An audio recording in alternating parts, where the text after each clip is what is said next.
Hello everyone, thanks for tuning into a second and final Spring 2025 season model roundup from GavsWeatherVids. So we're going to get around 13, I think it is, long range models together to see what they're all showing for the Spring of 2025 for the second and final time this season. It's ahead of the Spring forecast going to be released at GavsWeatherVids tomorrow, Sunday at 10 a.m.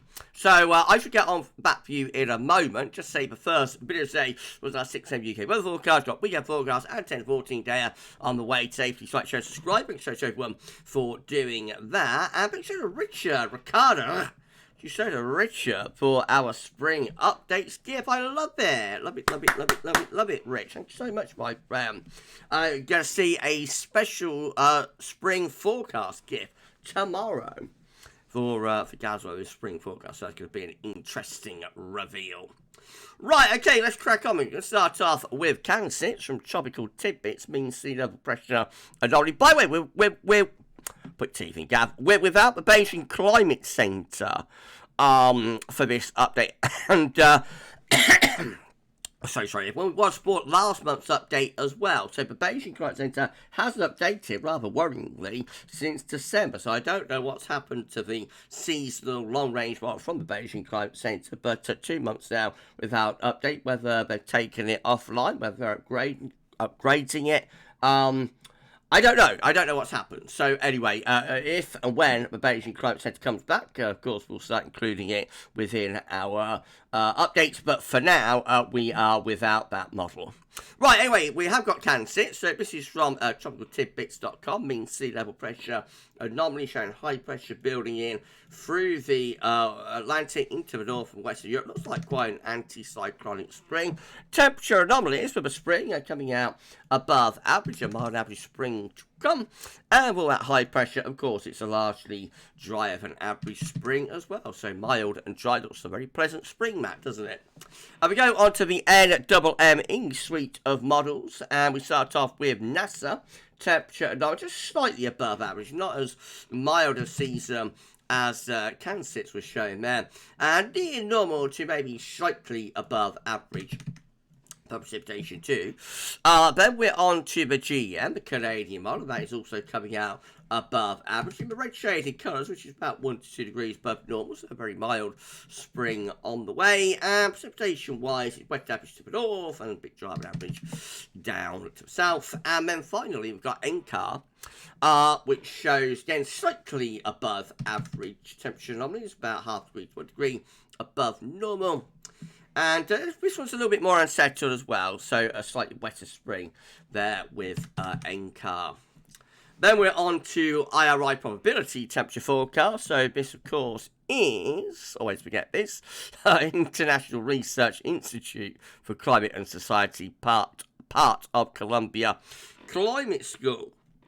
Well, probability is very much favouring above average temperatures for the UK and for Ireland this spring. Generally 50 to 60% probability of above average temperature, so a strong signal for a warm spring to come. And precipitation probabilities show slightly wetter than average probability favoured south, and rather drier than average probability favoured to the northwest. Not sure it's particularly strong signal for precipitation. CFSV2 700 millibar height anomaly shows the Azores high bridging in from Atlantic and also ridge over Europe. Looks rather anticyclonic then through this spring. Temperature anomaly is predicted to be slightly above average there, half a degree to 1 degree above normal, and there's not much of a signal for precipitation.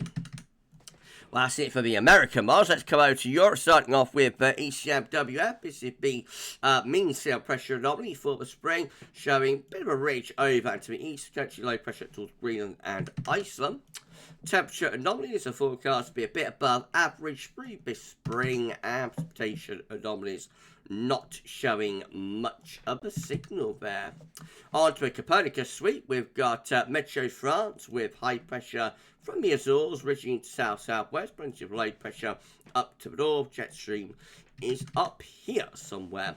Temperature anomalies for the spring are predicted to be above average, half a degree to 1 degree above normal, so quite a warm spring to come. And wetter than average to the north and drier than average to the south. Looks rather a westerly zonal spring.